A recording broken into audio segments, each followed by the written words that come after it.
Let's get it, y'all. We're about to get it up in here. We got some big news coming. Yeah, y'all gotta listen to this. Some big news coming. Listen, so we up in here. We're on YouTube and Twitch right now. So we're gonna come live to y'all with this. We got some big news just dropped in. We got a new executive order that Trump just signed.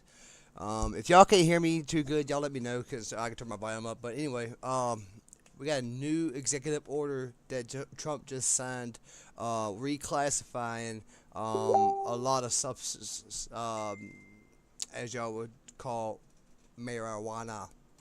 And more, including numerous veterans with service-related injuries and older Americans who live with chronic medical problems that severely degrade their quality of life. Yeah.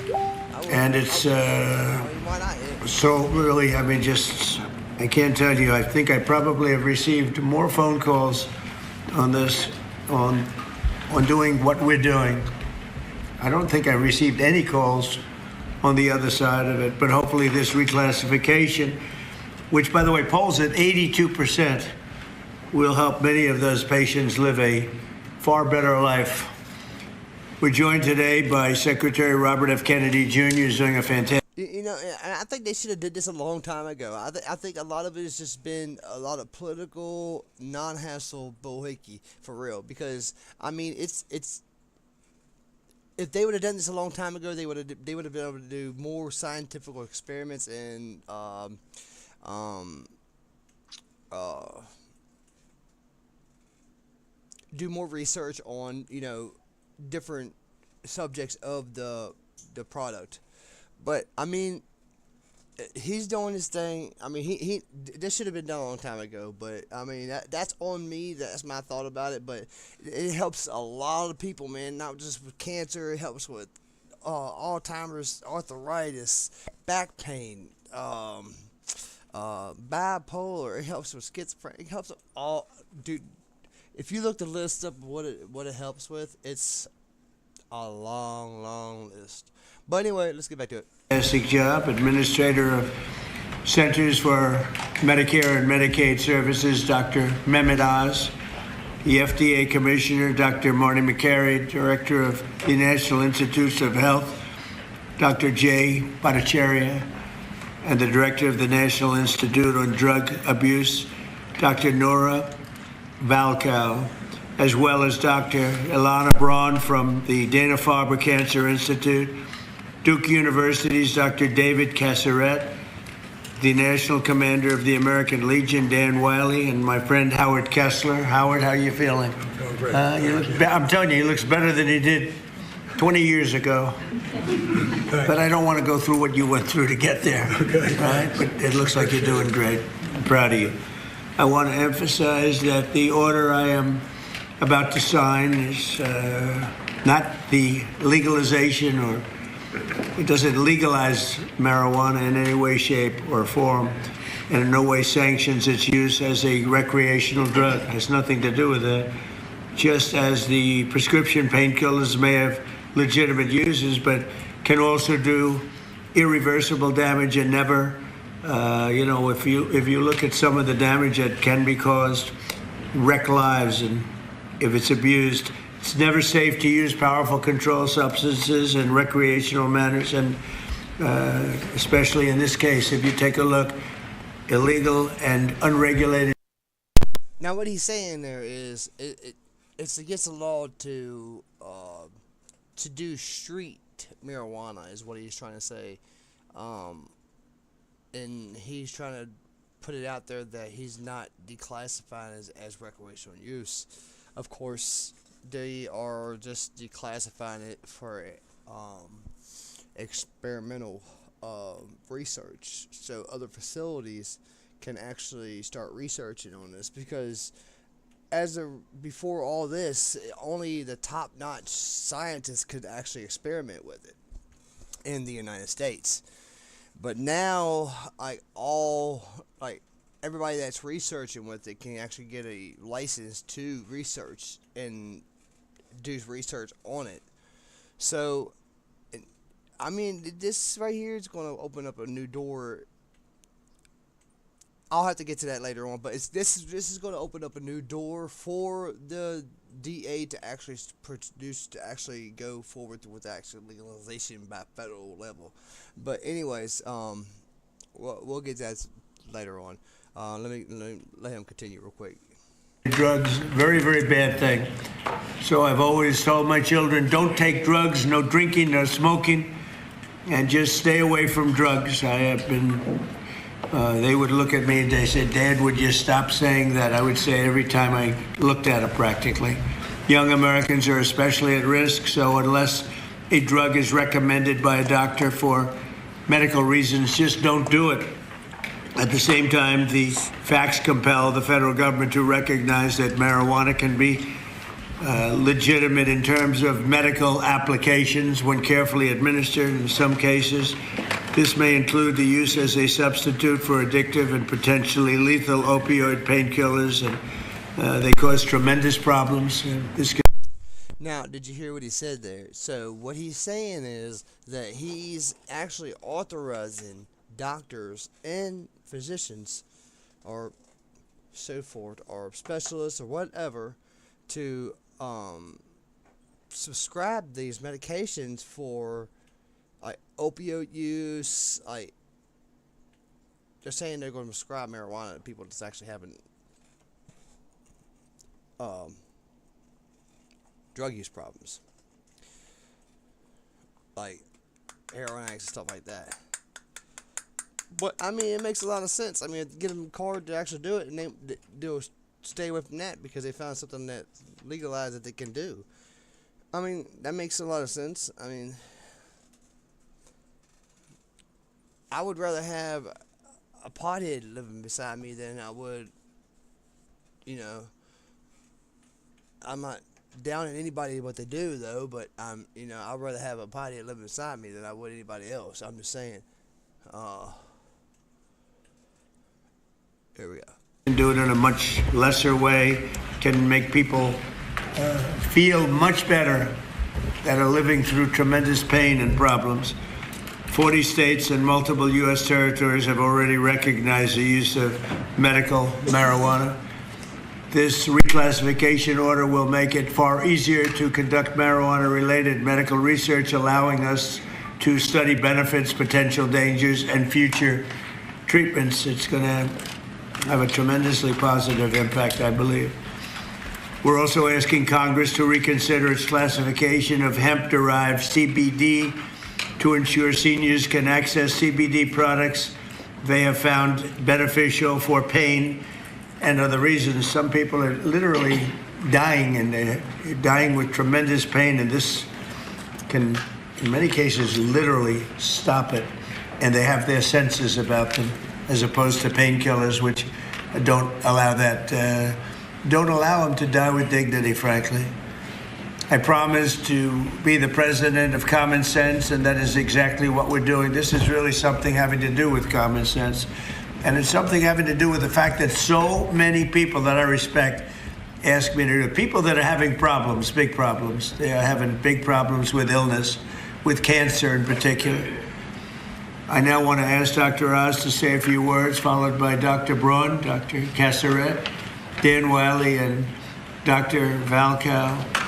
And we'll sign the order as soon as they're complete. And we'll take some questions. Please, go ahead.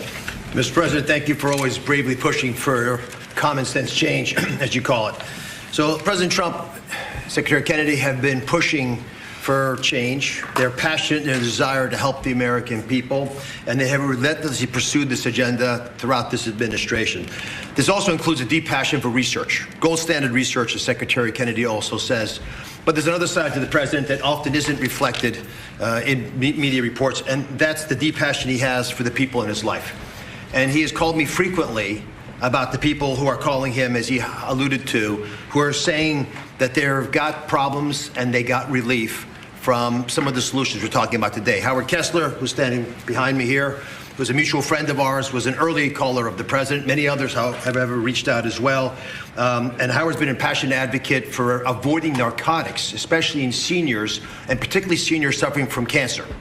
And that's a population that is a very important one, and it's a sympathetic population that's desirous of trying new ways besides some of the conventional approaches that have been tested by pharmaceutical companies but have untoward side effects. At the beginning of the year, one of the first things the president told me, he doesn't actually tell you, he demanded from me. And what he's talking about, hold on, my bad, I'm sorry, y'all. But what he's talking about there is all these damn methadone clinics and Suboxone clinics and everything else, getting these people all hooked on these other drugs. It's making them even worse.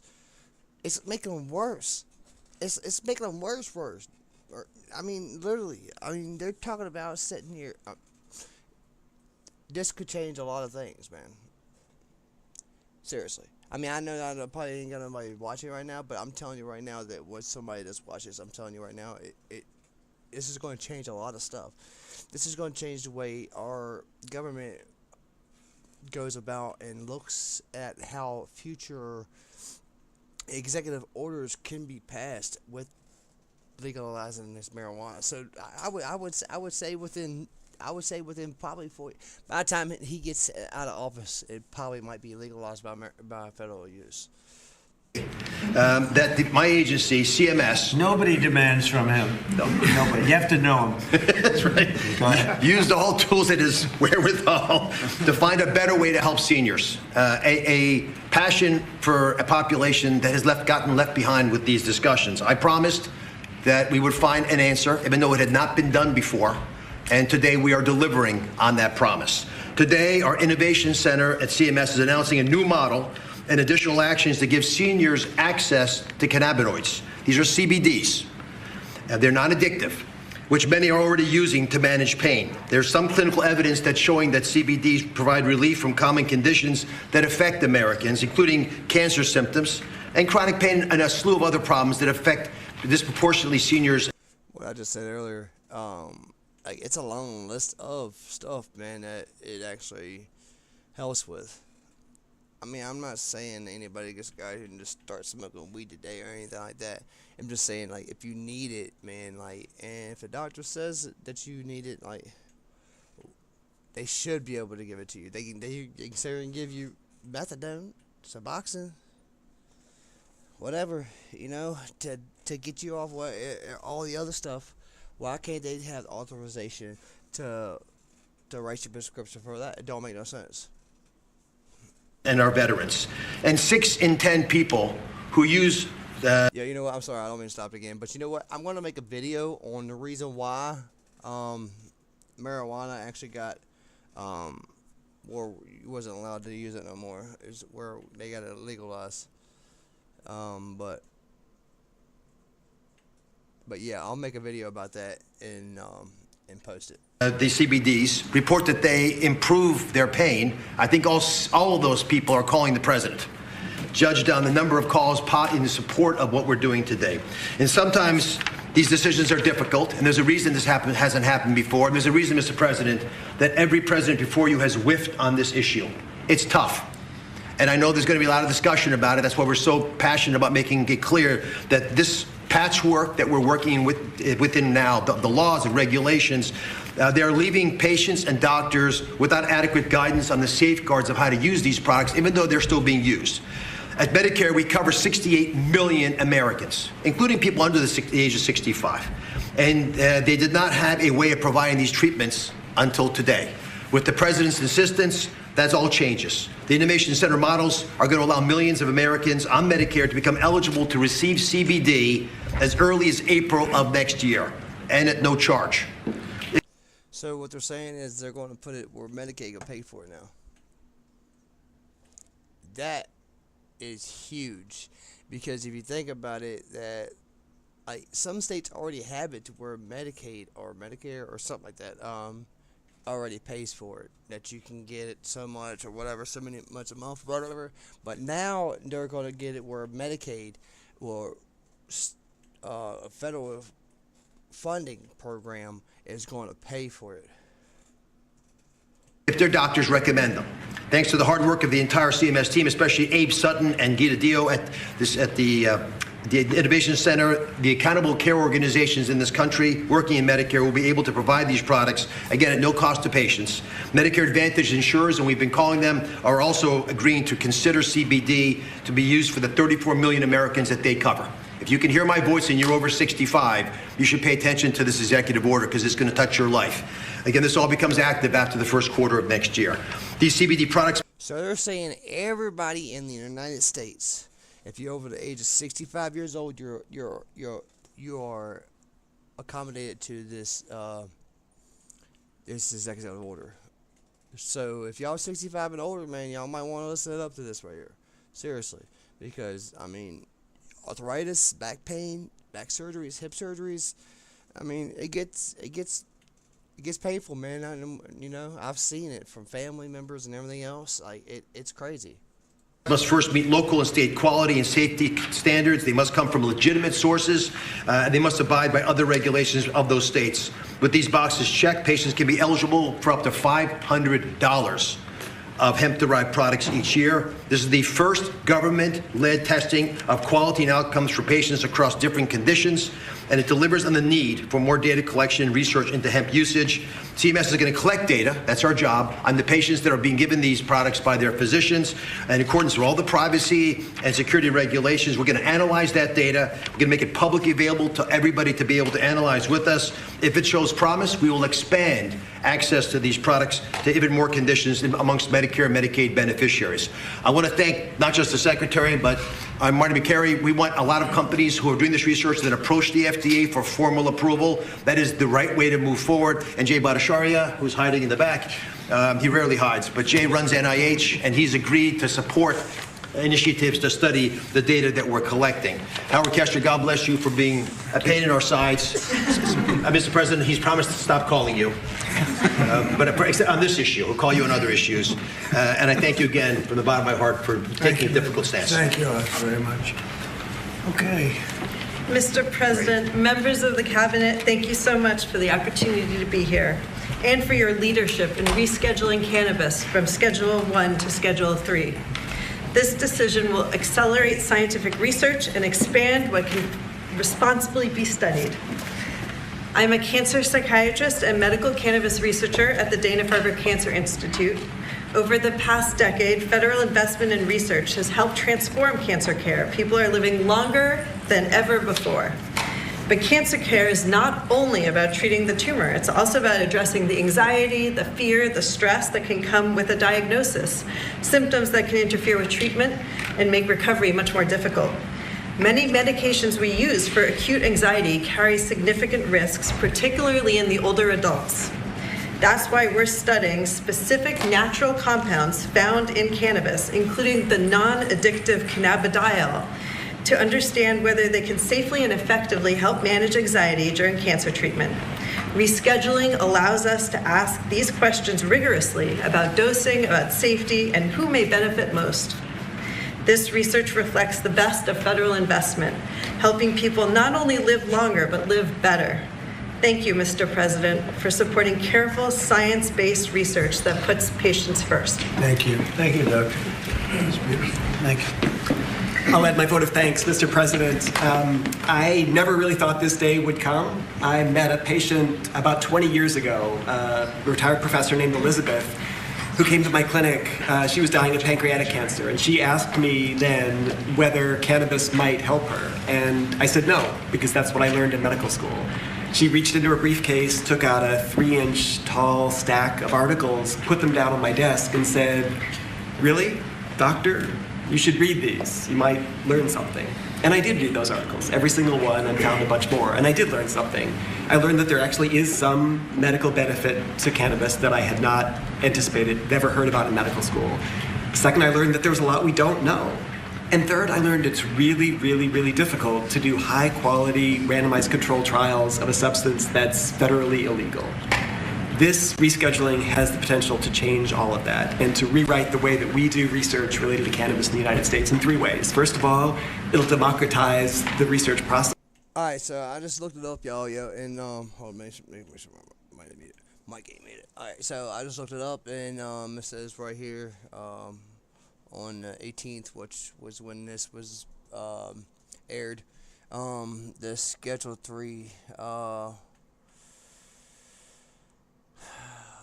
see. I'm sorry. Yeah, reclassification aims to ease restrictions on medical marijuana, researching and potentially allowing for its use in federal insured healthcare programs. So this is going to make a revenue like no other, and they're going to see this. This is huge for anybody that smokes or anything like that, or anybody that needs this medical treatment. Especially if you don't live in a state already that it's not legalized. This is huge, because this is the foothold and footstep to actually getting legalized on a federal level. Like I said earlier. So that all academic institutions can participate in research, not just elite academic medical centers.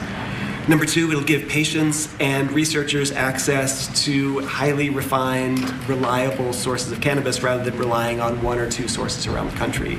And last but not least, it'll let us do the sorts of large-scale randomized controlled trials that we do in oncology and cardiology. Not dozens of patients, but hundreds or thousands of patients. That's how we learn. That's how we produce valuable knowledge that's useful in guiding treatment decisions. Mr. President, without you, this never would have been possible, and my patients and I and all of our families are grateful. Thank you. Thank you, Dr. Wilbush. Thank you very much. Mr. President, I am Dan Wiley, National Commander of the American Legion, representing 1.5 million veterans. We are the biggest, largest veterans organization. We have 2.5 million members of our American Legion family. And I want to start by thanking you for your leadership on this issue. This issue is extremely important to the American Legion, and I want to thank you on behalf of the veterans who are going to benefit from potentially the research regarding this issue. Also want to thank you for your VA Secretary, Secretary Collins, and his work on difficult veterans issues with us this past year. The VA has worked with us on our Be the One mission, which is a mission to fight the epidemic of veteran suicide. Veterans are disproportionately affected by conditions such as PTSD, TBI, depression, and chronic pain. And with this and that's one of the reasons why most countries don't want to put a foothold in a war with us. And it's not just because we have a whole bunch of crazy people out here or anything like that. I'm not saying that. I'm saying because we've been in so much wars, and so many wars, that like we're just prone to it. Like we're just roll up, seriously, 50,000 deep and just roll out on a sand beach and just truck it up. No, well, we ain't gonna be doing all that anymore, but we just roll up in a heli dog in the middle of the night and pop you off. Seriously, I mean, you see what's going on in Venezuela, and that's another stream. Reclassification, it will allow research to be conducted with regard to cannabis. There is anecdotal evidence that cannabis benefits these conditions, and now we'll have an opportunity to see if research does prove that it is effective. And if it is so, then it'll open up a whole... And not just that, it possibly could help with PTSD, and from my experience, it does. Seriously. New method of treatment for our veterans with regard to this particular issue. And so, again, I just want to thank you for your leadership, and thank you on behalf of the American Legion for this executive order. Thank you. Such great people Thank you very much, Mr. that have President. suffered and will suffer a lot less now. You're right. This time. All right, but yeah, that's President Trump here. He's talking about this new executive order that he just got done signing. It's going to reclassify marijuana to a Schedule 3 drug. This is actually going to open up opportunities for everybody in every state to actually get medical marijuana if they need it or prescribed by their doctor. But I mean, this is a smart move by him, because not only is it going to open a new door up for people that do use marijuana and maybe need marijuana for medical use, it's going to open a new door up for people that has Medicaid where they don't have to go and actually pay and actually use their money that they actually need to buy food and stuff like that, you know. I mean, he looked out. He looked out again for lower class people. I mean, he really did. He really did. I mean, yeah. What I hear. Good Anybody afternoon. else, please. I'm Nora Volkov. I'm Director National Institute on Drug Abuse. And for us, the rescheduling opens the door to actually be able to accelerate the rate at which we can do research and discovery. And research is crucial in order for us to, for example, understand what may be and for whom the dangers. Alright, so I'm going to go ahead and make it short for y'all. The rest of these two doctors right here, they talk about the risk of people abusing it and stuff like that. But I mean, if it's prescribed to you, why are you going to abuse it? And I don't blow me up. Don't blow me up on that, you know, because I know that, you know, people will abuse it. I understand that. But why would you want to? Is what I'm saying. I mean, y'all say, you know, what you want about him throwing the National Guard up in the other states and stuff like that. They need to. Do you know how bad these states are? And this right here, this might calm up down. You know what I'm saying? Like, it might go ahead and put him back in the chair. Go ahead and relax for a little bit. We're going to be butchering in a minute.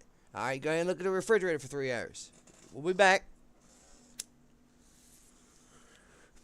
You know, but I don't know. That's me.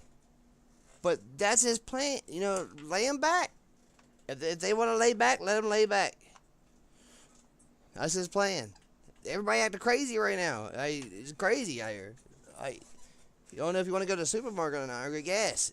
You gotta stand out there with your 9 or something.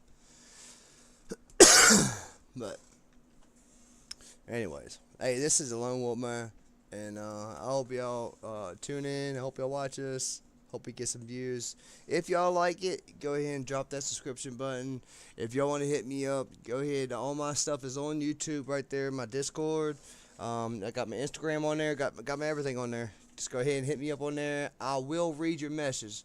Now, it might take me tonight, tomorrow, or the end of the week, but I will get back to anybody that does send me a message. All right. But until then, I hope y'all have a wonderful Christmas. If I don't see anybody or talk to anybody on here until then, I hope y'all want to have a wonderful Christmas.